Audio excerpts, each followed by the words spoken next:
तो हेलो बच्चों, आज हम लोग क्लास 12th का नेक्स्ट पार्ट स्टार्ट कर रहे हैं। अभी तक हम लोगों ने चार्जिंग का मेथड पढ़ लिया था। चार्जिंग के 3 मेथड थे, बाई फ्रिक्शन, बाई कांटेक्ट और बाई इंडक्शन। अब उसी में एक छोटी सी इंफॉर्मेशन है और ये आप बराबर हमेशा याद रखिए कि आपका जो अब क्वेश्चन पेपर है बोर्ड के लेवल से वो ऑब्जेक्टिव क्वेश्चंस उसमें आते हैं, इसलिए आपको छोटी छोटी इंफॉर्मेशन जो कि आपको ऑब्जेक्टिव सॉल्व करने में आपकी हेल्प करेंगी, एक, और दूसरा आपके कॉन्सेप्ट को और ज़्यादा मजबूती प्रदान करेंगी। तो उसी के बेसिस पर थोड़ी सी और इन्फॉर्मेशन आप यहाँ पर थोड़ा अपना क्लियर करिए। एक बात आप ध्यान से सुनिए, हम आपको क्या बताना चाह रहे हैं कि हम ये कह रहे हैं कि मान लीजिए कि मेरे पास एक कंडक्टर है। क्या है? कंडक्टर। अच्छा, कंडक्टर है तो इसका मतलब ये है कि पक्का है, आपको ये पता है कि इसके अंदर फ्री इलेक्ट्रॉन है। इसके अंदर क्या है? Free electron. कहने का मतलब ये इसके अंदर जो भी इलेक्ट्रॉन है वो फ्रीली मूव कर सकते हैं, तभी ये कंडक्टर है। इसका मतलब कि इसके पास फ्री इलेक्ट्रॉन है। ठीक है, अब जैसे मान लीजिए कि मैं कहूं इसके पास फ्री इलेक्ट्रॉन है, ये सब मैंने फ्री इलेक्ट्रॉन बनाया है। तो इसमें आपको एक बात ये ध्यान रखनी है, अरे भाई ये कंडक्टर है, इसका मतलब इसमें फ्री इलेक्ट्रॉन है, इसका मतलब कि जितने भी इसमें इलेक्ट्रॉन हैं ये कहीं बंधे नहीं हैं, वो पूरी तरीके से फ्री है। अच्छा, तो चार्ज का डिस्ट्रीब्यूशन क्या होगा? तो कंडक्टर में अगर ये कंडक्टर है तो जैसे मैंने ये बनाया है ये ठीक नहीं है। अगर ये कंडक्टर है तो इसके जितने भी चार्जेज हैं वो सारे के सारे तुरंत और तुरंत सरफेस पर आ जाएंगे। सारे चार्ज, अगर मैं कहूं कि ये इलेक्ट्रॉन है और सब पर नेगेटिव चार्ज है तो सारे के सारे जो नेगेटिव चार्ज हैं वो कहीं भीतर नहीं रहेंगे, इंटीरियर इलाके में तो बिल्कुल नहीं रहेंगे, कहीं नहीं रहेंगे। वो कहां चले जाएंगे? वो हमेशा वो सरफेस पर आ जाएंगी। ये बात आप हमेशा इस बात को याद रखिए। कोई भी कंडक्टर में जो फ्री इलेक्ट्रॉन होता है वो कभी भी इंटीरियर नहीं रहता है, वो हमेशा सरफेस पर चला आता है। अब इसका रीजन क्या है? अब इसका रीजन आपको ये बात समझ में आ रही है, आपको पता है कि इलेक्ट्रॉन और इलेक्ट्रॉन इनके ऊपर क्या है? Negative charge. और आपको पता है कि नेगेटिव और नेगेटिव के बीच में क्या होता है? रिपल्सन। तो अगर नेगेटिव के बीच में रिपल्सन होता है तो इसका मतलब ये ऐसे तो नहीं रहेंगे, इसका मतलब ये वाला चार्ज इसको रिपल कर रहा है। कहने का मतलब सब एक दूसरे को रिपल कर रहे हैं, कोई किसी के पास रहना नहीं चाहता है। तो इसका मतलब रिपल्सन कहां करेंगे? जहां पर उनको ज्यादा स्पेस मिलेगा। तो कहने का ये मतलब है अगर वो सारे के सारे चार्ज यहां तो आ नहीं सकते हैं, यहां आएंगे तो इसका मतलब वही बात हुई कि ये तो इकट्ठा हो जाएंगे। तो इसका ये मतलब है वो जाएंगे कहां? वो जाएंगे दूर दूर। तो इसका ये मतलब है कि वो जितना इसका सरफेस है उस सरफेस के पूरे आउटर पार्ट में पूरी तरीके से वो फैल जाएंगे। ये कंडक्टर की खास बात है। अच्छा, इंसुलेटर में ऐसा नहीं होता है। कंडक्टर में फ्री इलेक्ट्रॉन हमेशा कहां होते हैं? आप बताएंगे हमेशा सरफेस पर। क्यों? क्योंकि जो चार्जेस हैं उनके बीच में रिपल्सन है और वो फ्री हैं। फ्री होने की वजह से वो हमेशा सरफेस पर रहेंगे। अच्छा, ये किसकी बात की? कंडक्टर की। अब दूसरी बात सुनिए, मान लीजिए कि अगर ये कोई इंसुलेटर है, इंसुलेटर में जो भी इलेक्ट्रॉन है, तो इंसुलेटर की खास बात ये होती है कि उसमें जो भी इलेक्ट्रॉन्स होते हैं वो फ्री नहीं होते। फ्री का मतलब आप जानते हैं कि वो अपनी अपनी सेल में, मतलब इंसुलेटर के हर एक एटम के अपनी अपनी सेल में वो इलेक्ट्रॉन बंधे रहते हैं, उनकी ग्रिपिंग रहती है। इसका मतलब वो कहीं मूव नहीं कर सकते हैं। इसका मतलब ये हुआ कि वो इंसुलेटर हैं। तो इंसुलेटर में जितने भी ये इलेक्ट्रॉन हैं वो फ्री नहीं हैं, वो फ्री नहीं है, नो फ्री। तो इसका ये मतलब हुआ कि वो क्या हो गया? वो है इंसुलेटर। तो इंसुलेटर में जो चार्जेज हैं वो जहां रहते हैं वहीं के वहीं पड़े रहते हैं, वो कहीं आउटर सरफेस पर जाने वाले नहीं हैं। तो एक बात आपकी ये समझ में आ गई कि कंडक्टर में जब भी कोई फ्री चार्ज दिया जाएगा तो वो हमेशा आउटर सरफेस पर जाएगा और इंसुलेटर में ऐसा नहीं होगा। अच्छा, अब आप इसी बात को आगे बढ़ाइए। मान लीजिए कि मेरे पास एक कंडक्टर है। चलिए मान लीजिए कि मैं कह रहा हूं कि वैसे ही मैं कंपेयर के नजर में मैं पूरा नहीं बना रहा हूं, मैं ये कह रहा हूं कि ये एक दूसरा कंडक्टर है, ये कंडक्टर है, ये भी पूरा ऐसे ही है, बना नहीं रहे हैं। ये मान लीजिए तीसरा कंडक्टर है, कंडक्टर 1, कंडक्टर 2, कंडक्टर 3, ये वाला मान लीजिए चौथा कंडक्टर है। अच्छा, अब अगर मान लीजिए कि मैंने इस पर कोई फ्री चार्ज दिया, ठीक है, मान लीजिए हमने कोई इस पर फ्री चार्ज दे दिया, मान लीजिए कि मैंने इस पर इलेक्ट्रॉन दिया, तो हम इसको ऐसे बोलेंगे कि ये पक्का है कि अगर कंडक्टर है तो इसका मतलब कि ये आउटर मोस्ट सरफेस पर रहेगा। अच्छा, मान लीजिए कि हमने इस पर भी दिया, तो इसका मतलब इस पर भी फ्री चार्ज उसके आउटर मोस्ट सरफेस पर रहेगा। ये बात आप समझ रहे हैं, ये कंडक्टर ऐसे रहेगा, पूरा फ्री चार्ज उसी पर। मान लीजिए कि यहां पर भी मैंने दिया,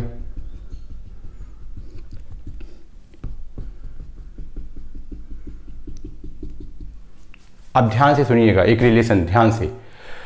अरे भाई, किसी भी एरिया में ये चार्ज ही तो है। मान लीजिए ये इतना एरिया है, ये चार्ज है, ये इतना एरिया है, ये चार्ज है, ये इतना एरिया है, इतना चार्ज इस पे सरफेस पर है, ये इतना एरिया है तो इतना चार्ज उसके सरफेस पर है।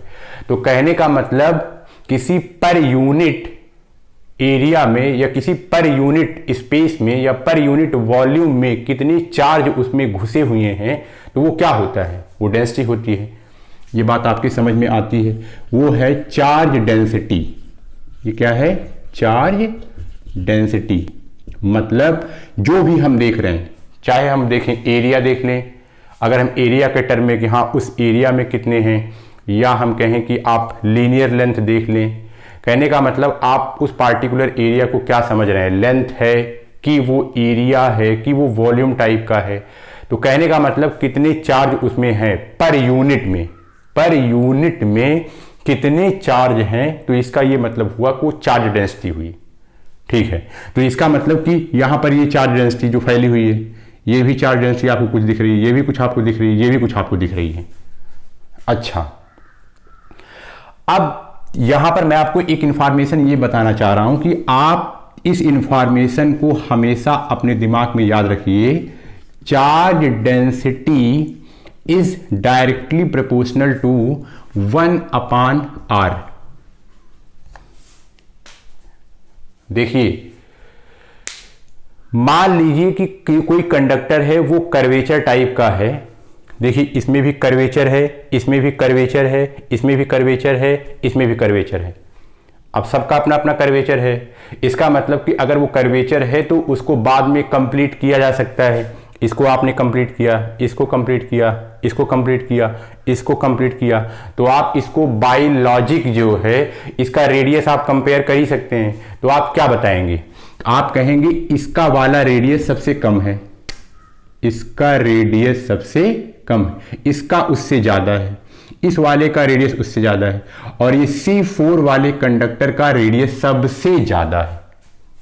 अब ध्यान से सुनिएगा, रेडियस जैसे जड़ से बढ़ता चला जाएगा वैसे वैसे चार्ज डेंसिटी कम होती चली जाएगी। अभी मैंने आपको बताया कि रिपल्सन होगा तो वो मैक्सिमम जहां पर ज्यादा स्पेसियस रहेगा वहीं पर जाकर के वो बैठेगा।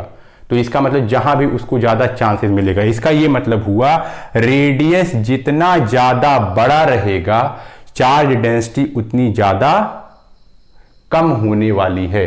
तो इसका मतलब ये हुआ, अगर मैंने आपसे ये कहा कि मैंने सेम अमाउंट का चार्ज सब पे दिया, जितना चार्ज इस पर है, मान लीजिए अगर मैं कहूं Q चार्ज इस पर है तो Q चार्ज इस पर है, क्यू चार्ज पूरा इस पर है और क्यू चार्ज इस पर, सेम अमाउंट दिया।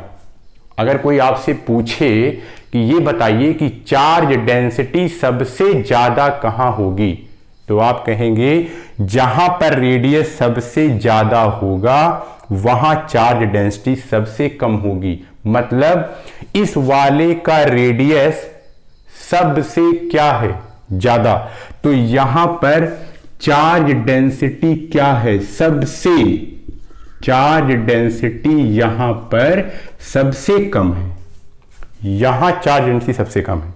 अच्छा, कंपेयर करते करते आप आएंगे यहां पहुंचिए, यहां पर जो रेडियस है जो, वो रेडियस सबसे कम है। जब रेडियस सबसे कम है तो चार्ज डेंसिटी वहां सबसे, यहां पर चार्ज डेंसिटी सबसे ज्यादा है, यहां चार्ज डेंसिटी सबसे ज्यादा है, यहां सबसे ज्यादा है, यहां सबसे कम है। अच्छा, ये तो रेडियस के टर्म में बात हो गई। इसी बात को आप और आगे बढ़ा सकते हैं। क्या आप इस फार्मूले को ऐसे भी आप ज्यादा बढ़ा सकते हैं, क्या बढ़ा सकते हैं, charge density is directly proportional to 1/r is directly proportional to curvature. ये 3 इंफॉर्मेशन आपको अच्छे से याद रखनी है। फिर से सुनिए, कर्वेचर का मतलब क्या होता है। कर्वेचर कुल मिलाकर के देखिए, ये कर्वेचर है। अब कर्वेचर का मतलब होता है कि कौन कितना झुका हुआ है, कितना कर्व है, कितना, कर्वेचर का मतलब कौन कितना कर्व है। इधर ध्यान से सुनिएगा, इन चारों कंडक्टर में सबसे ज्यादा कर्वेचर किसका है, मतलब कौन सबसे ज्यादा झुका हुआ है, मतलब C1 सबसे ज्यादा झुका हुआ है। देखिए, आपको इंफॉर्मेशन वो पलट करके भी दे सकते हैं। वो जानना चाहेंगे क्या आपको कर्वेचर और उसके रेडियस में कुछ रिलेशन पता है कि नहीं। ध्यान से फिर से सुनिए, इन चारों कंडक्टर में सबसे ज्यादा कर्वेचर, सबसे ज्यादा कर्वेचर का मतलब कौन ज्यादा झुका हुआ है, इसका मतलब समझ जाइए उसका कर्वेचर ज्यादा है। अरे भाई, जब इंसान धीरे धीरे उसकी उम्र ढलती है तो आपको ये पता है कि लोग झुकते चले जाते हैं। अब पता लगा कि कोई ऐसे थे, अब थोड़ा सा बुढ़े हुए वो इतना झुक गए, कोई और ज्यादा बुढ़ा हुआ तो इतना झुक गया, कोई और ज्यादा बुढ़ा हुआ तो वो इतना झुक गया। तो इसका मतलब जो ये वाला है इसका कर्वेचर सबसे ज्यादा है, ये सबसे ज्यादा झुका हुआ है। इसका कर्वेचर इस वाले कर्वेचर से कम है, इसका कर्वेचर और भी कम है, और इसमें तो कोई कर्वेचर है नहीं, इसमें कोई कर्वेचर नहीं है। ये बात आपके समझ में आ रही होगी। तो ये कहने का मतलब है इसका कर्वेचर सबसे ज्यादा है, ये सबसे ज्यादा झुका हुआ है, इसका कर्वेचर उससे कम, इसका उससे कम, इसका सबसे कम। अब रिलेशन देखिए, जिसका कर्वेचर सबसे कम है, कर्वेचर जिसका सबसे कम है, मतलब कर्वेचर यहां पर जितना कम होता जाएगा इसका मतलब उसकी रेडियस ज्यादा होती है। यहां देखिए, इसका कर्वेचर सबसे कम है, मतलब ये सबसे कम झुका हुआ है, मतलब ये सबसे बड़का वाला रेडियस बनाएगा। अच्छा, फिर से सुनिए, तो ये बात आपको रिलेशन समझ में आ रही है। तो अब आपको कोई ऐसे बोल सकता है, मान लीजिए कोई कहे कोई कंडक्टर है, कोई कंडक्टर है जिसका कर्वेचर ज्यादा, जिसका कर्वेचर ज्यादा, तो आपको पता है अगर कर्वेचर ज्यादा तो रेडियस कम, और आपको ये पता है रेडियस अगर कम रहेगी तो चार्ज डेंसिटी उस पर ज्यादा रहेगी। वो रिलेशन ऐसे पूछ सकते हैं, चाहे इसमें इसमें और चाहे इसमें इसमें। तो फिर से एक बार मेरे शब्दों पर ध्यान से गौर करिएगा। मैं कहूं 2 कंडक्टर है, चलिए 2 कंडक्टर है, कंडक्टर 1 कंडक्टर 2, ये है कंडक्टर 1 और ये दूसरा कंडक्टर 2। अच्छा, इसको सबसे पहले आप इंफॉर्मेशन देख करके बताइए कि 1 का कर्वेचर ज्यादा है या 2 का। तो आपका आंसर है कि 2 का कर्वेचर कम है, 2 का कर्वेचर कम है और इसका कर्वेचर ज्यादा है, इसका कर्वेचर कम है, इसका कर्वेचर ज्यादा है।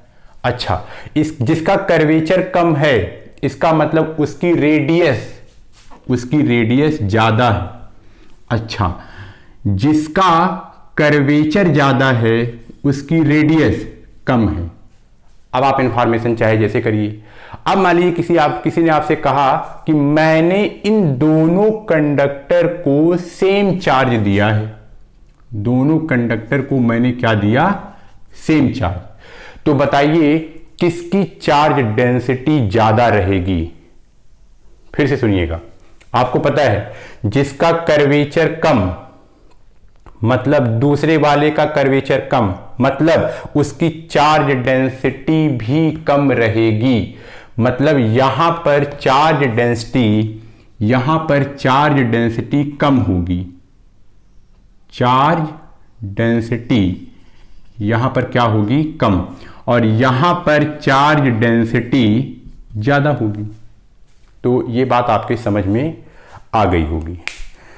अब फिर आप ध्यान से सुनिएगा, मतलब इसी कॉन्सेप्ट के बेस पर किसी तरीके से वो कुछ ऐसे ही क्वेश्चन बना करके वो आपके कॉन्सेप्ट को चेक कर लेंगे कि क्या आपको ये कॉन्सेप्ट आता है या नहीं।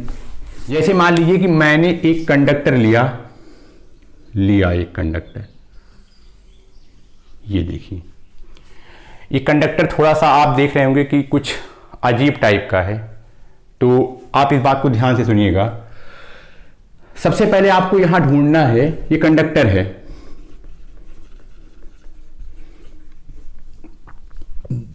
अच्छा, आप इसको जरा आप ध्यान से देखिए, आप इसका कर्वेचर ढूंढिए। देखिए कुल मिला के ये यहां कर्व हो रहा है, इसका मतलब इसका कर्वेचर यहां कहीं, ये एक कर्वेचर तो ये हो गया। इसी कंडक्टर में एक दूसरा कर्वेचर भी है, एक ये कर्वेचर हो गया, कर्वेचर है ये, और ये क्या है, कर्वेचर। अच्छा, ये कंडक्टर है। मान लीजिए मैंने कहा कि मैंने इसको ढेर सारा फ्री इलेक्ट्रॉन दिया चार्ज के रूप में, क्या दिया, फ्री इलेक्ट्रॉन इसको दे दिया। अब आपको पता है कि फ्री इलेक्ट्रॉन देंगे तो कहीं भीतर उतर जाने वाला ये नहीं है, कंडक्टर है तो वो हमेशा कहां पर रहेगा, सरफेस पर। अच्छा, अब आपसे कोई पूछे कि बताइए कौन से इलाके में चार्ज डेंसिटी सबसे ज्यादा रहेगी, ये बात तो पक्का है कि जो चार्ज आप देंगे वो चार्ज ऐसे ही सरफेस पर फैल जाएगा। अभी मैं अंदर नहीं बना रहा हूं। अब यहां पर कॉन्सेप्ट के रूप में आपसे पूछेगा कि बताइए कहां पर चार्ज डेंसिटी ज्यादा रहेगी। बहुत ध्यान से, आपको अब ये बात पता चल गई है, इसका कर्वेचर कम है। जब कर्वेचर कम है भाई, कर्वेचर आप देखिए, ये इसको यहां से लेकर यहां तक आप देखिए इसको, ये इसका कर्वेचर क्या है, कम है। कर्वेचर कम है तो यहां पर चार्ज डेंसिटी कम रहेगी, मतलब थोड़ा दूर दूर बनाना, ऐसे ये सब मान लो और ऐसे चार्ज आ गए। अच्छा, यहां आइए, यहां पर कर्वेचर आप ध्यान से देखिए, ये कर्वेचर को कंपेयर करिए, इस वाले कर्वेचर को कंपेयर करिए यहां से लेकर यहां तक, इसको देखिए। कहने का मतलब ये वाला जो कर्वेचर है ना, ये कर्वेचर बहुत ज्यादा है, ये बहुत ज्यादा झुका हुआ है। यहां पर कर्वेचर बहुत क्या है, बहुत ज्यादा है। ये कर्वेचर का मतलब, फिर से आप ध्यान से सुनिए, कर्वेचर का मतलब झुका हुआ, यहां पर कर्वेचर बहुत ज्यादा है। अगर यहां कर्वेचर बहुत ज्यादा है तो आपको पता है charge density is directly proportional to 1/r is directly proportional to curvature. तो कर्वेचर ज्यादा, यहां कर्वेचर ज्यादा है तो चार्ज डेंसिटी ज्यादा, तो इसका मतलब यहां जो चार्ज है ना वो एकदम बहुत पास पास रहेगा। तो आप कहेंगे यहां इस वाले इलाके में चार्ज डेंसिटी लेस है और इस वाले इलाके में चार्ज डेंसिटी ज्यादा है, मोर है। तो आई होप आपको ये बात समझ में आई होगी। आप अब अगला एक टर्म है, ये सारे छोटे छोटे टर्म हैं जो कि आपको क्वेश्चंस के बीच में मिल जाएंगे, तो आप कहीं इससे बहुत सफर ना करें इस जानकारी से, तो आपको ये सब बात पता लग जाइए। डाई इलेक्ट्रिक स्ट्रेंथ क्या होता है? इसका ये मतलब हुआ किसी भी इलेक्ट्रिक चीज को डाई करना, मतलब मार देना। अच्छा, इलेक्ट्रिक का मतलब ये हुआ कि ऐसी कोई चीज रहे जहां पर फ्लो ऑफ फ्री इलेक्ट्रॉन आसानी से हो, तो इसका मतलब वो जान लीजिए कि उतनी ज्यादा इलेक्ट्रिक प्रॉपर्टी है उसमें। डाई इलेक्ट्रिक का मतलब उसी का उल्टा, मतलब फ्लो बड़ी मुश्किल से हो। इसका ये मतलब हुआ डाई इलेक्ट्रिक स्ट्रेंथ। अब ये क्या है? ये किसी मटेरियल की प्रॉपर्टी होती है। मान लीजिए मैंने कहा कि ये कोई एक मटेरियल है ए और ये कोई दूसर का मटेरियल है बी। पहला मटेरियल ए और दूसरा मटेरियल बी। मैं ये कह रहा हूं कि ये वाले मटेरियल का डाई इलेक्ट्रिक स्ट्रेंथ ज्यादा है। किससे? बी से। इसका मतलब ये हुआ कि कोई चीज फ्लो कर रही हो, उसको डाई करने में, उसको मार डालने में ये ज्यादा ताकतवर है। इसका ये मतलब हुआ। डाई इलेक्ट्रिक स्ट्रेंथ का मतलब किसी चीज को अगर इसमें आप फ्लो कराएंगे तो वो उसको खत्म कर देगी, अगर उसकी स्ट्रेंथ ज्यादा होगी तब। क्योंकि उसकी स्ट्रेंथ किसमें उसको महारत हासिल है? आंसर है डाई इलेक्ट्रिक को। मतलब जो वहां फ्लुएंसी हो रही है या जो इलेक्ट्रिक प्रॉपर्टी है, जो फ्लो ऑफ चार्जेस हैं, उनको वो खत्म करने में उसकी ज्यादा ताकत है। इसका मतलब इसका डाई इलेक्ट्रिक स्ट्रेंथ ज्यादा है। इसका मतलब यहां पर फ्लो ऑफ फ्री इलेक्ट्रॉन को ये जाने नहीं देगा। इसका मतलब ये हुआ कि ये इंसुलेटर है। ये क्या है? इंसुलेटर है। अच्छा, अगर मैं कह रहा हूं कि इसका डाई इलेक्ट्रिक स्ट्रेंथ कम है इसके कंपेयर में, तो इसका यह मतलब हुआ कि ये उतना ज्यादा मजबूत नहीं है किसी फ्री इलेक्ट्रॉन को मूव करने से रोक पाए। तो इसका मतलब ये इंसुलेटर से तो अच्छा ही है। मान लीजिए मैं कह देता हूं कि ये कंडक्टर है। अब ध्यान से सुनिए, अब वही बात है, कोई इंसुलेटर है, इंसुलेटर जो उसमें तो कोई फ्री इलेक्ट्रॉन होते नहीं है। इसका मतलब इंसुलेटर अपना अपना इलेक्ट्रॉन अपनी सेल में पकड़ करके रखता है। इसका मतलब वो उनके फ्लो होने का पक्का विरोधी है। इसका मतलब जरूर उस मटेरियल की ताकत बहुत अच्छी है। इसका यह मतलब हुआ कि इंसुलेटर का डाई इलेक्ट्रिक स्ट्रेंथ बहुत ज्यादा होता है। मतलब वो फ्री इलेक्ट्रॉन को मूव करने नहीं देता है। जो अगर फ्री इलेक्ट्रॉन को मूव नहीं करने देगा, इसका मतलब वो डाई इलेक्ट्रिक स्ट्रेंथ उसकी ज्यादा है। किसकी? इंसुलेटर की। अच्छा, कंडक्टर में फ्री इलेक्ट्रॉन होते हैं, कंडक्टर में फ्री इलेक्ट्रॉन आराम से मूव कर सकते हैं। इसका मतलब जो कंडक्टर वाला मटेरियल है वो फ्री इलेक्ट्रॉन को परेशान नहीं कर रहा है, वो उनकी फ्लो में कोई रोड़ा नहीं पैदा कर रहा है। इसका मतलब ये हुआ कि उसकी स्ट्रेंथ कम है, मतलब मारने वाली, फ्लो करने वाली स्ट्रेंथ कम है। इसका मतलब वो क्या है? कंडक्टर। तो आप कहेंगे कंडक्टर का डाई इलेक्ट्रिक स्ट्रेंथ कम होती है और इंसुलेटर की डाई इलेक्ट्रिक स्ट्रेंथ ज्यादा होती है। तो डाई इलेक्ट्रिक स्ट्रेंथ का आपको मतलब समझ में आया है। अभी मैं लास्ट में जितना चीज पढ़ा रहा हूं उसको मैं एक बार यहां लिख दूंगा, आप उसको अपनी नोट्स बना लीजिएगा तो आपको समझ में आ जाएगा। पहले आप उसको समझते चलिए। अगला है ब्रेक डाउन ऑफ इंसुलेटर।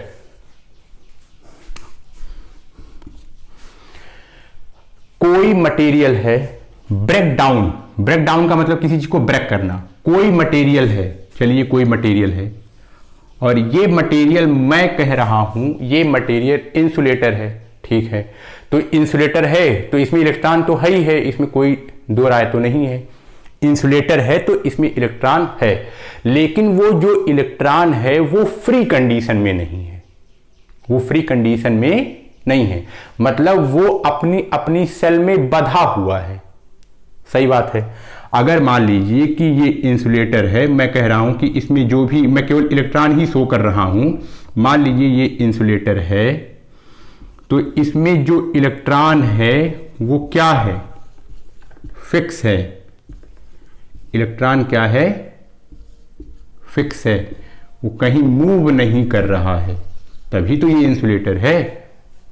अच्छा, अब एक बात ये आती है, ये बात भी पक्का है, इसमें इलेक्ट्रॉन तो हैं, अगर काश हम इसको फ्री कर दें, अगर ये मूव करने लगे तब ये भी कंडक्टर बन सकता है, लेकिन इसको मूव कराने के लिए काफी मशक्कत करनी पड़ेगी, क्योंकि आपको पता है कि ये सब अपनी अपनी सेल में बेचारे जकड़े हुए हैं। अगर आप किसी तरीके से, अब ये बात मैं बोल रहा हूं लेकिन आप इस बात को ऐसे, अगर हाई इलेक्ट्रिक फील्ड लगा करके, अब इलेक्ट्रिक फील्ड क्या है ये आपको बताया जाएगा, कहने का मतलब कुछ ऐसा हाई फोर्स लगा दीजिए, अब इलेक्ट्रिक फील्ड हम नहीं बोलेंगे, कुल मिला करके यहां पर कुछ आप इतना हाई कोई पॉजिटिव मटेरियल रखिए, आपको पता है कि पॉजिटिव और निगेटिव के बीच में क्या होता है, अट्रैक्शन, कोई ऐसी पॉजिटिव हाई चीज रखिए जिससे वो जो ये फ्री है ये टूट टूट करके सब निकलने लगे, जो अपनी सेल में जकड़ा हुआ है। जैसे ये है इंसुलेटर, तो आपको पता है कि ये एटम से मिलकर बना है, तो आपको पता है ये एटम ऐसे है, तो यहां पर फ्री इलेक्ट्रॉन यहां बैठा हुआ है, कोई, मैं उसका एक एटम बना रहा हूं, ये कोई इंसुलेटर है ऐसे, और इसका एक एटम यहां बैठा हुआ है। अब ये वाला जो एटम है ना, ये बेचारा फ्री नहीं है, ये सेल में है, तभी तो इंसुलेटर है।